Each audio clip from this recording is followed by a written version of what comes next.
अच्छा नसीर साहब, वटू साहब जो बयान है वो चवन पिया त असां सूबनि खे एतमाद में वठंदासीं ऐं पोइ जेको आहे कैनालनि ते कमु शुरू थींदो, कमु शुरू नाहे थियो। ॿिए पासे पंजाब हुकूमत जेका वज़ीर आज़म जी भाइटी जी हुकूमत आहे उहा त फंड्स बि रखे पई, पंहिंजी बजट प्लान्स ॿियूं टियूं हर शइ हुनजी प्रिपरेशन हले पई। जेकॾहिं अञा हुन हिकिड़े पासे हू प्रिपरेशन कनि पिया, वफ़ाक़ी सरकार जेका आहे उहो माण्हुनि खे इहो एंगेज करे पई त कमु नथो हले, असां एतमाद में वठंदासीं। छा ही अवाम खे गुमराह पिया कनि?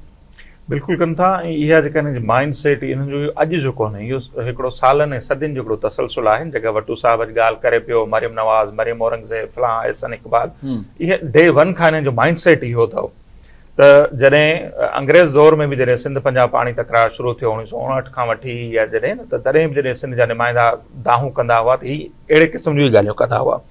त मूं हुन किताब में पढ़ियो पिए त हुन किताब में लिखियलु हो त जॾहिं वरी पोइ ही हिकिड़ो त सिंध तास मुआहिदो 1960 में थियो न, भारत सां ॻाल्हियूं थियूं, पर इन खां पहिरियों बि भारत सां जेके ॻाल्हियूं थियूं पे उन में जॾहिं पाकिस्तान नओं ठहियो 1952 जी ॻाल्हि आहे, लियाकत अली खान ऐं इन्हनि जे दौर में, त उन दौरान ईअं थियो त बहावलपुर रियासत बि हुई, ख़ैरपुर रियासत बि हुई। त 4 सूबनि मां त नुमाइंदा विया ई विया हुआ, पर उनमें बहावलपुर रियासत जी बि नुमाइंदगी हिकिड़ो इंजीनियर करे पियो, ख़ैरपुर रियासत जी बि हिकिड़ो इंजीनियर करे पियो।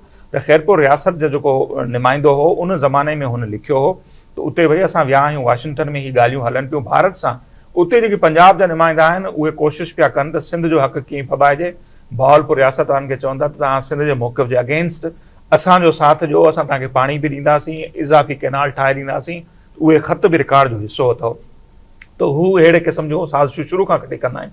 वरी पोइ असीं ॾिसूं था 1960 में जॾहिं सिंध तास मुआहिदो थियो त उन वक़्तु 1 यूनिट हो, सिंध जी शनाख़्ती हिननि ख़तमु करे छॾी। उन में त सिंध जो को नुमाइंदो शामिल कोन हो, टोटल जा टोटल जेके नुमाइंदा उहे पंजाब में हुआ, पंजाब जा हुआ जनरल अयूब जे दौर में। ऐं 3 जी 3 नदियूं हिननि माण्हुनि खपाए छॾियूं। उन खां पोइ जॾहिं बचियल जेका इंडस रिवर सिस्टम जी सभ खां वॾी नदी कहिड़ी आहे, सिंधु नदी आहे, उहा हिननि जी अख में ॼण त कुरे थी पई। ऐं हर ज़माने में पोइ हिननि ईअं ई कयो आहे जो उन सिंधु नदीअ जे पाणी मां ही जेको गॾियल पाणी आहे, असीं बार बार चऊं था इंडस रिवर सिस्टम आहे भई, उन में पाण तव्हांजी सतलज बि अची थी वञे, रावी बि, ब्यास बि ऐं ॿियूं जेके क़ाबिल नदी ताईं। सो ही उतां किथां बि पाणी खणंदा उहो पाणी सिंध जो ई मुतासिर थींदो। बाक़ी अचूं था इन्हनि जा जेके बयान आहिनि ॿियो टिनि जो को फ़र्क़ु कोन पवंदो। ऐं तव्हां ॾिसिजो जीअं मूं पहिरियों चयो, हीअ त अञा रमज़ान जो महीनो आहे, उन में एॾी शिदत तव्हांखे एहतिजाजनि में नज़र अचे थी। रमज़ान गुज़रे, ख़ैरनि सां तव्हांजी ईद गुज़रे, उन खां पोइ तव्हां ॾिसिजो त इन्हनि एहतिजाजनि में टीण चवण ते वधीक अञा वाद थींदी। ऐं ज़ोएब साहब पीपल्स पार्टी जी ॻाल्हि पियो करे, मैं बि पीपल्स पार्टी जे लाइ अञा के मजबूरियूं हुजनि, हू हिकिड़ी वफ़ाक़ जी पार्टी आहे, पंजाब में हुननि खे सियासत करणी आहे।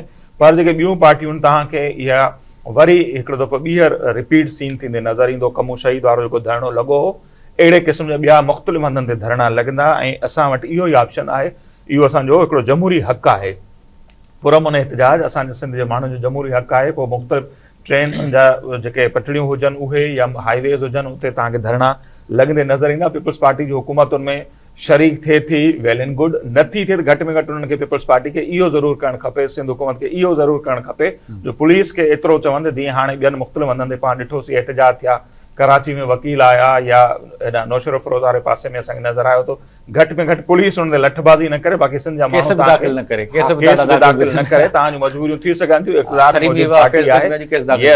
पर जेके एहतिजाज थियनि पिया उन्हनि खे घटि में फैसिलिटेट बि तव्हां न कयो, पर घटि में घटि इहो कयो। पर जेकॾहिं इहे थियनि बि था तंहिंजे बावजूदि न एहतिजाज ख़तमु थिया आहिनि, न को ॾिसो ख़तमु थींदा। ईद खां पोइ हिननि में तमामु घणी शिदत ईंदी।